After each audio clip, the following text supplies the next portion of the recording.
हुजूर की बारगाह में परदेसी आया है कोई, उसने आके कहा या रसूल अल्लाह बड़ा भूखा हूं, खाना खिला दीजिए। बहुत गौर से एक एक बंदा मेरी बात सुने। भूखा हूं, खाना खिला दीजिए। मेरा नबी मिंबर पे, हुजूर उठ के खड़े हुए, है कोई जो मेरे मेहमान को खाना खिला दे? 300 से ज्यादा सहाबा मस्जिद में, 300 से ज्यादा, और आका कह रहे हैं है कोई जो खिला दे? कोई नहीं उठा।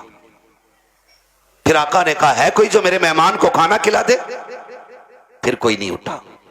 जब तीसरी बार कहा कि है कोई जो मेरे मेहमान को खाना खिला दे, हजरत सलमान फारसी उठ के खड़े हो गए, या रसूल अल्लाह, आका ऐसा नहीं है कि इनके पास है और खिलाना नहीं चाह रहे।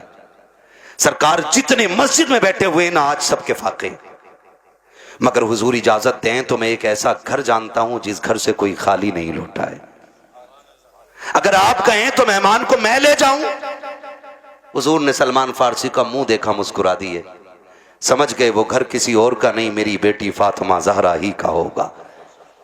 हुजूर ने फरमाया ठीक है ले जाओ। हजरत सलमान फारसी आए, सैयद कायनात का दरवाजा खटखटाया, मंदक्कल बाप, दरवाजा किसने बजाया है?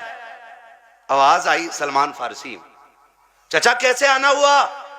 का एक मेहमान आया है और भूखा है, किसी के पास इतना नहीं कि कोई खिला दे उसे। सैयदा तुम्हारी चौखट से कोई खाली नहीं गया है। अंदर से आवाज आई, चचा मेहमान को थोड़ा साइड कर दो ताकि घर का राज न खुलने पाए, दूर कर दो। आपने मेहमान को थोड़ा दूर किया। सैयदा ने दरवाजा खोला, कहा चचा जा झांक के देखो ना, मेरे दोनों शहजादे भूखे जमीन पे सोए हुए हैं। आज मेरे घर का फाका 2 दिन हो गया है, कुछ होता तो मैं अपने बच्चों को भी खिलाती। सलमान फारसी की गर्दन झुकी, वापस जाने लगे। जैसी वापस पलटे, कहा चचा जरा ठहरिए तो सही। कहा क्या बात चचा उदास क्यों हो? कहा उदासी की बात यह है आज नबी के शहर में कोई मेहमान भूखा सो जाएगा, इतना सुना खातूने जन्नत कहती, ठहरे ना चचा अभी आती हो। अंदर तशरीफ लेकर के गई, आपके जहेज में जो आपको 17 पैबंदों वाली चादर मेरे मुस्तफा ने अता की थी, उस चादर को समेट करके ला करके कहा था चचा ये लीजिएगा और जाइए, यहूदी है शमून नाम का, उसके दरवाजे पे ले जाइएगा, उसको दे करके इसके बदले में जो खरीद लाइएगा। हजरत सलमान फारसी ने चादर ली है, रोते हुए यहूदी के दरवाजे पर गए हैं, मेहमान भी साथ साथ जा रहा है। जब शमून के दरवाजे पे गए, उसने चादर हाथ में ली है और उसकी खुशबू सूंघ के कहता है ये चादर किससे लेके आए हो? इसकी खुशबू बता रही है ये किसी जन्नती खातून के सर की चादर उतर के आई। जिंदाबाद जिंदाबाद। किसकी चादर है ये?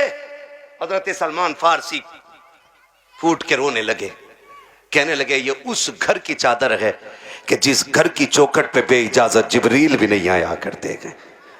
उसने चादर को खोला, कहा किसकी चादर है? कहा ये खातून जन्नत नबी की शहजादी की चादर है। उसने इतना सुना और अपनी उस चादर को सीने से लगाया, कहा ठहरो ठहरो ठहरो। उसने चादर को रखा एक तरफ, आटा दिया, जो दिए, खाने पीने का सामान दिया, साथ चादर भी दे के कहने लगा इसे भी लेके चले जाओ। आपने चादर भी ली, सामान भी लिया। जब वापस आने लगे गए, पीछे से शमून भी दौड़ा गए। उसने दौड़ते दौड़ते कहा था खाली चादर लेके जा रहे हो, मुझे भी बदले में कुछ दे के चले जाओ। कहा तुझे क्या चाहिए? कहा मेरी किताबों ने बताया है कि जो आखिरी पैगंबर होंगे उनके घराने की शान ये होगी कि दरवाजे पे भूखा आएगा तो खाली नहीं लौटाया जाएगा, वो अपने घर के सामान बेच देंगे लेकिन आने वाले की जरूरत पूरी करेंगे। उसने कहा था मैं समझ गया जिसकी बेटी का किरदार ऐसा है वो नबी की अजमतों के साथ दुनिया में आया हो। सुभान अल्लाह सुभान अल्लाह।